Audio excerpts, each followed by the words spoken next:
Good morning all of you. Welcome you all student in your Ascent online class. आज की हमारी class है class third के लिए और आज का हमारा सब्जेक्ट है जीके।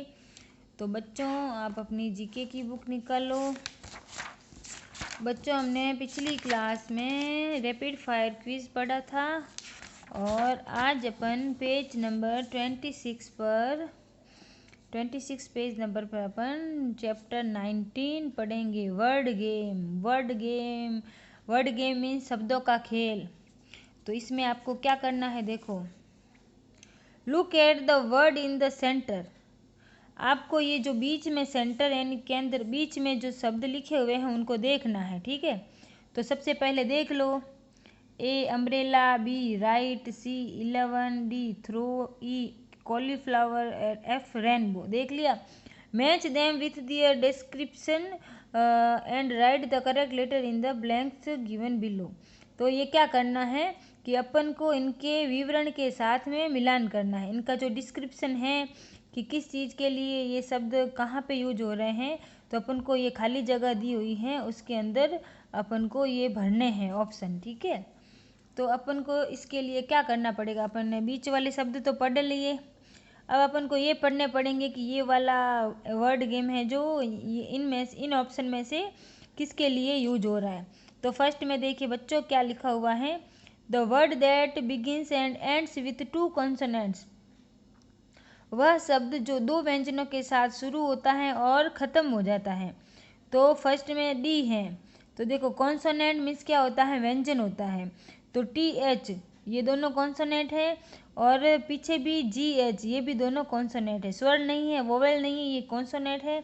तो इसमें क्या बताया हुआ है कि वह शब्द जो 2 व्यंजन के साथ शुरू होता है और 2 के साथ ख़त्म होता है। इसके अलावा और मुझे ऐसा कोई यहाँ पे शब्द नहीं दिख रहा है जिसमें शुरू में 2 है और लास्ट में भी 2 कॉन्सोनेंट है। देखो आर ए, तो यहाँ पे ए वोवेल आ गया, तो ये तो नहीं हो नहीं सकता। सी ए, तो यहाँ पे ए वोवेल आ गया, ये भी नहीं हो सकता। ई एल, तो यहाँ पे ई वोवेल आ गया, तो ये भी नहीं हो सकता। डब्लू आर, तो पीछे इसके ई हैं, 2 पीछे और 2 आगे भी होने चाहिए, तो ये भी नहीं हो सकता। और यू एम, तो यू आ गया वोवेल, तो नहीं हो सकता। इसका मतलब ऑप्शन डी है, टी एच जी एच, जो 2 शब्दों 2 व्यंजन से शुरू होता है और 2 व्यंजन से ही खत्म होता है। तो फर्स्ट वाले में क्या लिखना है, डी। अब सेकंड वाला ऑप्शन क्या है, the word that is made up of 2 smaller words. इसमें ये लिखा हुआ है कि वह शब्द जो 2 छोटे शब्दों से बना है। 2 छोटे शब्द अलग अलग जिसको टुकड़े कर सकते हैं, छोटे छोटे शब्द, छोटे जैसे अम्ब्रेला के कोई टुकड़े नहीं हो सकते, राइट के भी नहीं, 11 इसके भी नहीं हो, कॉलीफ्लावर के होते हैं लेकिन कॉली और फ्लावर ये बड़े शब्द हैं। और रेनबो छोटे छोटे शब्द हैं। रेन यानी वर्षा, बो यानी वो धनुष बाण होता है ना, तीर होता है वो। तो ये 2 छोटे छोटे वर्ड हैं, तो इसका मतलब सेकंड में एफ होगा, रेनबो, है ना।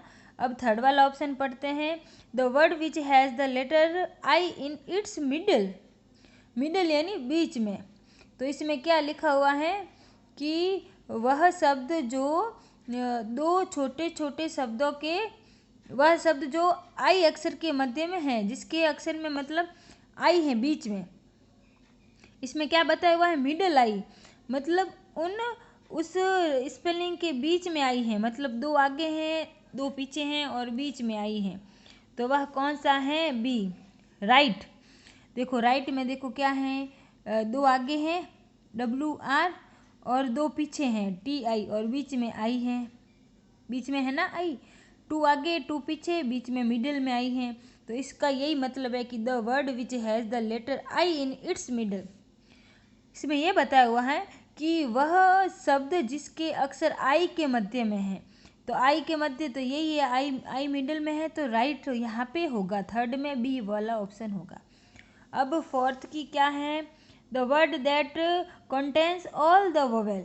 इसमें क्या लिखा हुआ है कि वह शब्द जिसमें सभी स्वर होते हैं, सभी स्वर मतलब 5 स्वर होते हैं इंग्लिश में, ए ई आई ओ यू, ठीक है। तो इसमें यही बताया हुआ है कि the word which has only 1 vowel that is you, the word that contains all the vowels, मतलब एक ऐसी यहाँ पे स्पेलिंग लिखी हुई है जिसमें 5 के 5 स्वर का इस्तेमाल हुआ है।